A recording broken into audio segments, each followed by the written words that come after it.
हामीले litmus पेपरको test गरिसक्यौँ र निलो लिटमस पेपर रातो लिटमस पेपरको हामीले चेक गरिसकेका छौँ। रातो लिटमस पेपरलाई अम्लमा राख्दा कस्तो हुँदो रहेछ? अनि छारमा रातो लिटमस पेपर राख्दा कस्तो हुँदो रहेछ? अनि फेरि निलोका कुरा गरौँ। निलो लिटमस पेपरलाई अम्लमा सोध्दा कस्तो हुन्छ? फेरि छारमा निलो लिटमस पेपर राख्दा कस्तो हुन्छ? निलोको निलै हुन्छ भने। अनि हामीसँग भएको यो लबडमा यो रातो र निलो लिटमस पेपर भिजाउँदा कस्तो भयो? चेन्ज भएन हैन। अनि हामीसँग भएको यो इन्डिकेटर अर्थात् सूचक पदार्थ के हो? मिथाइल अरेन्जलाई हामीले अम्लमा राख्यौं, कस्तो भयो? छैन। ओके ल अब हामीले मिथाइल अरेन्जलाई फेरि हामीले हामीसँग भएको यो के हो?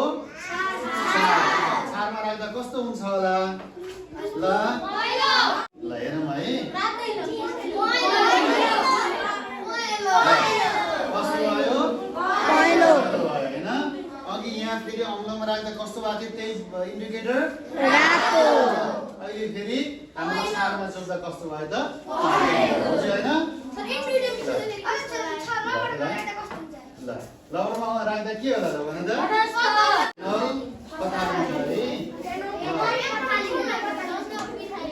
अब यहाँ हामीसँग फेनल बथालिनको चेक गर्दैछौँ हैन। ल बिग्रिन्छ।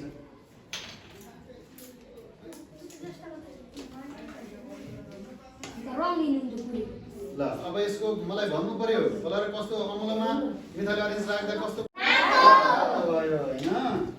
अब अनि त्यसपछि छारमा राख्दा कस्तो भयो? पहेँलो। अब हामीसँग यो के हो? फेनल बथालिन हैन। फेनल बथालिनलाई अम्लमा राख्दा कस्तो हुन्छ त? रङ्गीन हुन्छ है। रङ्गहीन हो कि रङ्गीन हुन्छ हेर? रङ्गहीन। ल अब अघि हाम्रो कागजको रस यस्तै थियो, त्यसमा केही चेन्ज भयो? अब हामी अर्को केमा जाने? छारमा यसलाई राख्दा कस्तो हुन्छ होला त भन? गुलाबी। गुलाबी भन्ने चिन्या छौ? कस्तो हो गुलाबी भन्ने? गुलाब जस्तो होइन?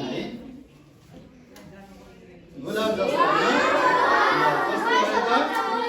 ल कस्तो भयो? गुलाब जस्तो भयो होइन? ओके ल अब यो याद हुनु पर्यो नि। अब म फेरि सोध्छु एकपटक है।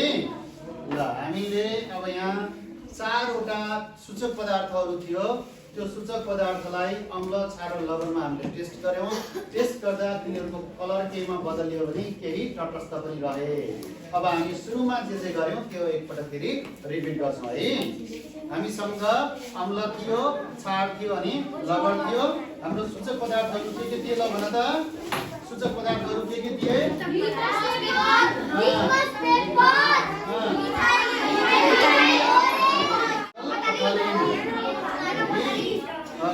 ल अब म एकपटक सरल सोध्दै जान्छु, यो भन्नु पर्यो। ल यदि हामीसँग भएको निलो लिटमस पेपरलाई अम्लमा राख्दा कस्तो भयो? हामीसँग कस्तो भयो? रातो। फेरि यही निलो लिटमस पेपरलाई क्षारमा घुसाउँदा कस्तो भएको थियो? है त्यहाँ कुनै चेन्ज भयो? भएन। त्यस्तै हामीले लवणमा राख्दा कस्तो भएको थियो? Very good. त्यस्तै हामीले यहाँनिर भएको यो जुन हाम्रो लिटमस पेपरको नाम के हो? रातो लिटमस पेपरलाई हामीले अम्लमा घुसाउँदा कस्तो भयो? गुड मर्निङ ल है अम्लमा रातो लिटमस पेपर राख्दा कस्तो भयो? रातै भयो हैन।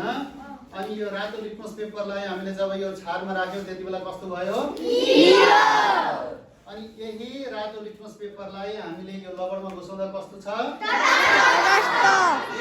ओके ल लिटमस पेपरको काम यही हो। अनि त्यसपछि हामी यो केमा गएको थियौं? Methyl orange. ओके मिथाइल अरेन्जलाई हामीले अम्लमा राख्दा कस्तो भएको थियो? रातो हैन, रातो भएको थियो। अनि त्यसपछि छारमा राख्दा कस्तो भयो? पहेँलो माथि माथि यो छेउमा पनि लागिरहेछ हैन? कस्तो देखियो? त्यस्तै फेरि हामीले यसको भेयो हाम्रो काम है। अनि त्यस पछाडि यहाँ कुन छ नाम यसको के हो एनोल्फथालिन हैन। अनि यो एनोल्फथालिनलाई हामीले अम्लमा राख्दा कस्तो भयो त ल